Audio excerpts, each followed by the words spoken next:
Jadi sebaiknya dicicil, mumpung BPJS ada program rehab nih, digunakan untuk mencicil tunggakan iurannya ya. Untuk proses iurannya sendiri bisa nih download di MJKN, kemudian bisa juga menghubungi petugas BPJS Kesehatan. Oh iya, caranya sebenarnya gampang ya Kak ya. Kalau misalnya pun nanti nggak ngerti gimana caranya langsung ke kantor BPJS Kesehatan terdekat. Kalau yang di seputar Maumere bisa langsung ke BPJS Kesehatan di Jalan Wairklau. Nah, nanti bisa langsung tanya sama petugas gimana sih caranya sama daftar rehab. Nah, atau kalau misalnya yang lagi mager, nggak mau keluar rumah, bisa lewat aplikasi mobile JKM, bisa langsung buka aplikasi mobile JKM, langsung deh daftar kayak di situ udah ada ini ya, udah ada sudah ada dia punya rumus, ibaratnya perhitungannya itu berapa sudah berapa. Iya ya. Jadi nanti peserta bisa langsung coba. Nah izin Kak, ini selanjutnya nih. Apa wewenang BPJS Kesehatan dengan fungsi kepatuhan? Kan Kak Yasni sendiri sebagai turun ke lapangan nih. Itu bisa cerita.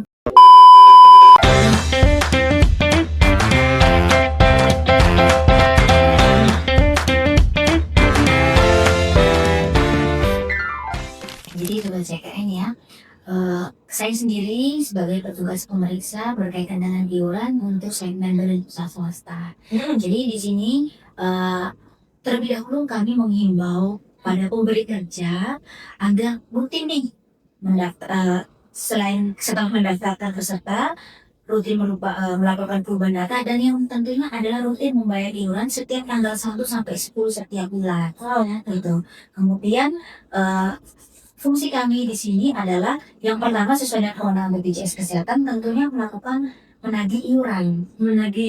Yang kedua melakukan pengawasan dan pemeriksaan kepatuhan terkait dengan kewajiban kepesertaan membayar iuran tadi. Kemudian yang ketiga adalah mengenakan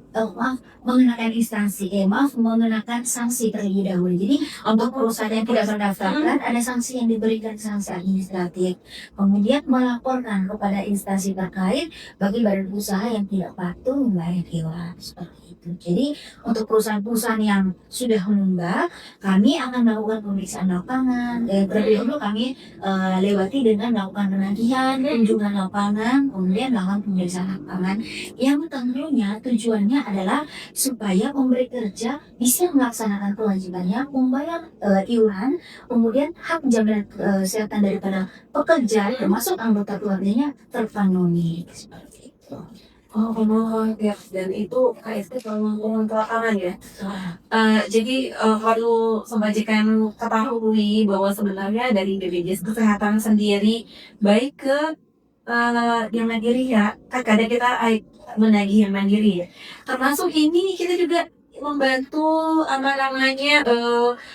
pekerja, ibaratnya pekerja di sini posisi pekerja maupun dari badan usaha yang sifatnya wajib.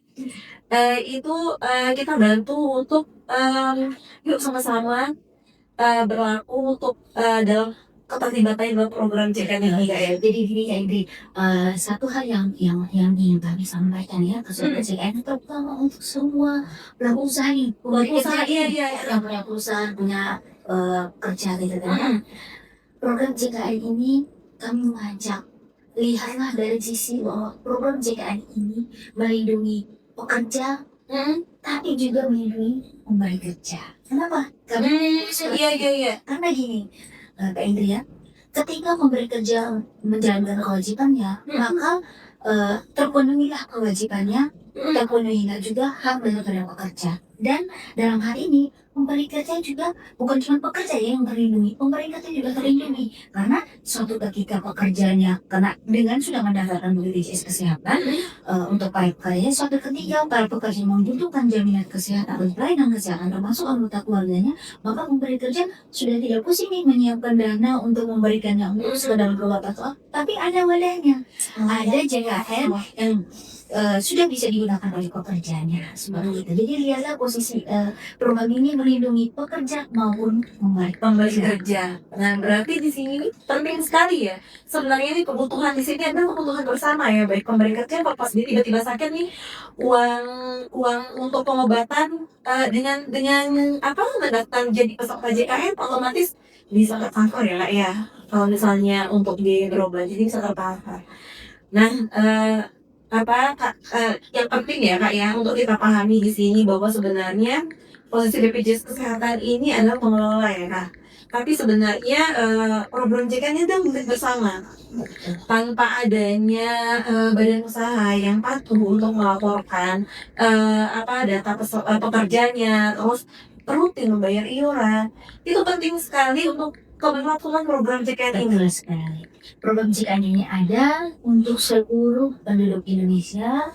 Mari sama-sama kita wujudkan program ini untuk kenyamanan kemaslahatan kita semua. Nah, betul sekali itu. Setuju banget dengan yang Kak Yasni sampaikan. Nah, izin Kak, mungkin terakhir kan sudah ngomong terkait pekerja, terkait semuanya badan usaha, pekerja dan kewajiban-kewajibannya, persyaratannya apa. Nah, untuk mendaftar jadi terakhir nih Kak, terkait badan usaha. Mungkin badan usaha ini tidak semuanya itu berjalan lancar. Jadi ibaratnya ada perusahaan yang suatu saat itu menenggak Kak, nggak rutin gitu bayar iurannya setiap bulan. Tadi dari sisi pekerjanya yang menunggak nih, kalau dari sisi badan usahanya yang menunggak, itu bagaimana tuh Kak? Tentunya kalau regulasi itu dibuat pasti ada sanksi juga yang diatur ya kayak ini ya, karena setiap dari kita kepesertaan program JKN ini kan sifatnya wajib, artinya setiap dari kita wajib melaksanakan apa yang sudah diamanatkan undang-undang. Karena ini adalah program pemerintah ya, sehingga untuk badan usaha yang menunggak, yang pertama kami rutinitas kami adalah melakukan penagihan iuran. Bisa melalui daerah politik kami menelpon, kemudian kunjungan lapangan menagih gitu kan. Kemudian apabila dari tahapan-tahapan tersebut pemberi kerja belum menjalankan kewajibannya membayar atau melunasi tunggakan, maka akan dilakukan pemeriksaan lapangan.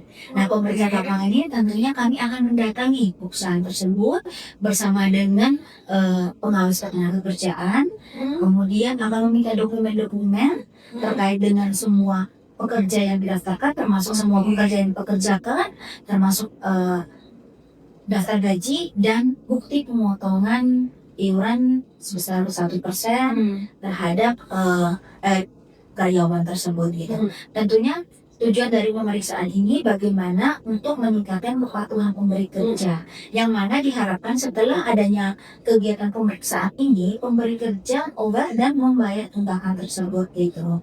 Tentunya sanksi pun diatur ya di dalam regulasi bahwasanya pemberi kerja yang tidak memungut yang menjadi kewajibannya dan tidak memotong yang menjadi kewajiban daripada pekerja untuk disetorkan kepada BPJS Kesehatan, ada sanksi pidana yang diatur. Namun sekali lagi kami tidak berharap nih jangan langsung kayak kita ke sana gitu kan. Kalau ada satu kendala menyebabkan adanya tunggakan ketika kita melakukan pemeriksaan lapangan, harapannya pemberi kerja tergugah di hatinya, menyadari kewajibannya melakukan pembayaran iuran dan terpenuhilah hak daripada para pekerja dan kewajiban daripada pemberi kerjanya pun dilaksanakan. Oh, siap Kak Yasni. Nah, kalau misalnya ada badan usaha yang punya tunggakan Kak, dia punya nggak kesempatan yang sama seperti peserta mandiri yang tadi pakai rehab? Oke. Kalau untuk rehab badan usaha sendiri juga ada ya Sobat JKN. Jadi untuk perusahaan-perusahaan yang memiliki tunggakan dan mengalami kondisi finansial yang kurang bagus, BPJS Kesehatan juga memberikan kesempatan untuk melakukan rehab badan usaha. Begitu. Jadi rehab ini tentunya tujuannya yang pertama memberikan kemudahan, kelonggaran bagi pemberi kerja untuk bisa membayar tunggakan yang menjadi kewajibannya. Tentunya rehab ini tidak hanya sekedar berapa saya mencicil gitu, tidak seperti itu konsepnya. Karena dari semua rangkaian kegiatan yang dilaksanakan, tujuannya satu, yaitu kepesertaannya menjadi aktif Aktif kembali. kembali. Gitu. Jadi tentunya proses rehab ini pun dijalankan sesuai dengan kesepakatan berapa lama biayanya pembayaran cicilannya. Diharapkan pemberi kerja komitmen terhadap kesepakatan tersebut, sehingga pada saat di akhir daripada kesepakatan tersebut pemberi kerja bisa menyelesaikan kewajibannya dan kepesertaan pegawainya atau para karyawannya kembali aktif dan bisa digunakan. Bisa digunakan. Oke. Kami cukupkan bincang-bincang kita pada pagi hari ini terkait kepatuhan Badan Usaha BPJS Kesehatan Program JKN ini. Nah, di akhir kata saya sebagai MC pada hari ini dan Kak Yasni ingin pamit undur diri dari Sobat JKN. Terima kasih atas perhatiannya semua. Sampai jumpa. Dadah, bye semua. Sehat selalu, salam sehat untuk kita semua.